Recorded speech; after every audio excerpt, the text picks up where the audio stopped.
everyone, welcome to class. I'm your professor, Zoe, and today we're going to be talking about how Citizen Kane and the Magnificent Ambersons take place in the same universe. Let's get started. So, we're going to write this over here.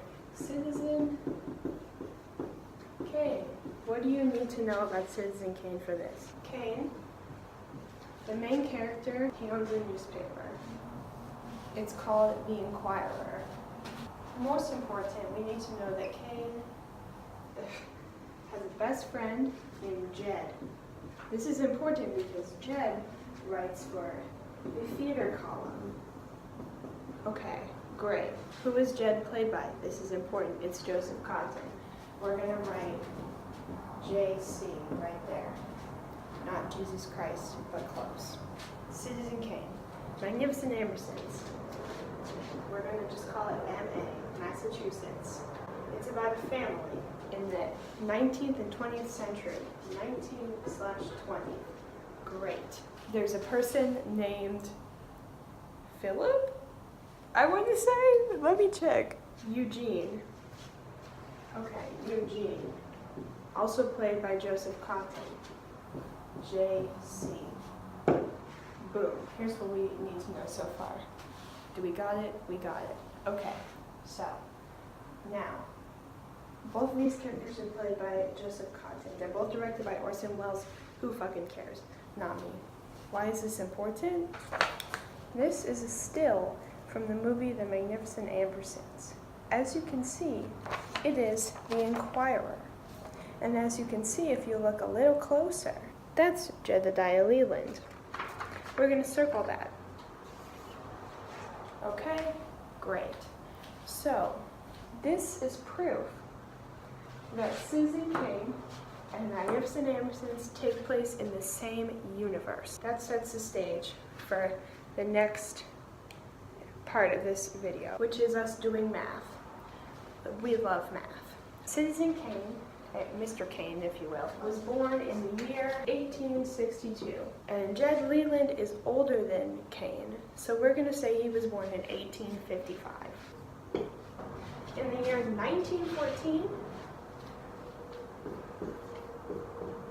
we're doing math. That makes him 59. 1914 will be important later. Now, let's talk about Eugene from the Magnificent Ambersons. He is certainly alive in 1914 because this is from about 1914. I feel like there's supplemental stuff that we're missing on the board. Give me a second. Leland. Okay, great. Leland. Because that's his last name. Eugene, I don't remember his last name. Well, it's right here. Frida Kahlo's holding him up. Eugene. Something we'll get to later is appearance differences between the two of them. But we have a lot to talk about. Anyway, let's get back to the age. So, he's certainly alive in 1914, and the movie starts in the year 1873. At the beginning of the movie, I put him at about 18. So, if he's 18 in 1873, in 1914, that makes him 59. Great. So they're both 59 years old, and they're both played by Joseph Cotton. So we have one big difference between the two of them. Eugene has a mustache. We're going to circle it. Boom. Mustache. We're going to write the word mustache. I don't know how to spell the word mustache. Okay, that's probably right. You probably can't see that, so it's fine. So, that's the big difference between the two of them. Let's connect the dots here. Why did we choose the year in 1914? Before we continue, let me reiterate the important points here. So, Leland, Eugene, both played by Joseph Cotton. Both characters could feasibly have been born in the year 1855.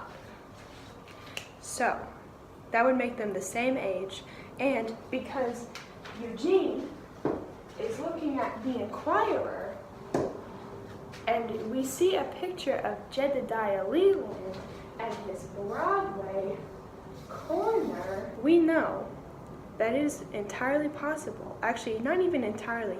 It is 100% a fact that they are both in the same universe and both exist. Why did I choose the year 1914? Woodrow Wilson, the President of the United States in the year 1914.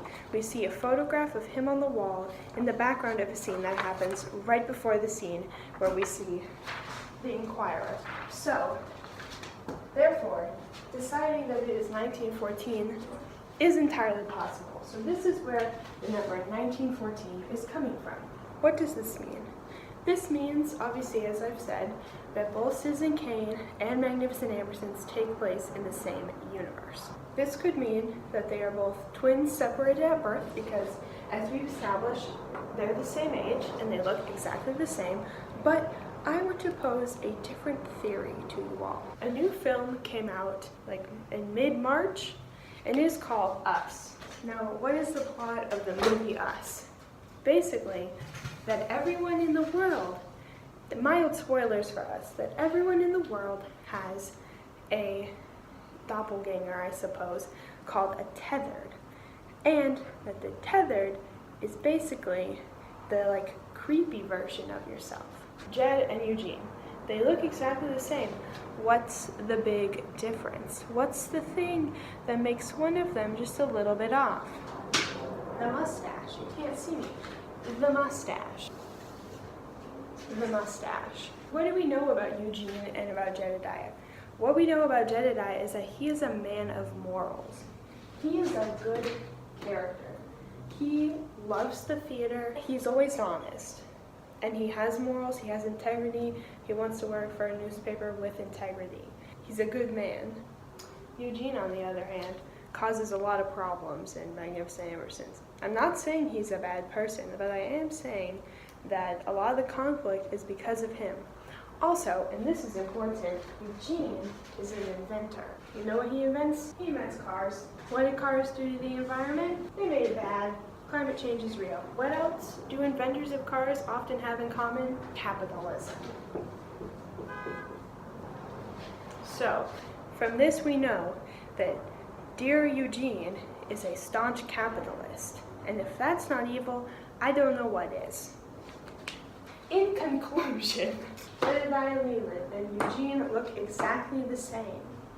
We can infer from dates and from Woodrow Wilson himself that they could both be 59 years of age in 1914 when Jedediah Leland writes for the Inquirer this stage review that Eugene reads right next to an important plot point. But who cares about important plot points?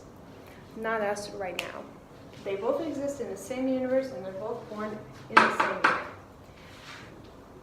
This because Eugene has a mustache, which makes him look a little strange, a little off. We can infer that Eugene is the tethered of Eugene. Please do not do that. Oh my goodness. That Eugene is the tethered of Jedediah Leland. And that Jedediah Leland better watch the fuck out because it's not good. There, he's gonna get you. That's it. This took a lot of thought, and I need to do my homework. Thank you for watching.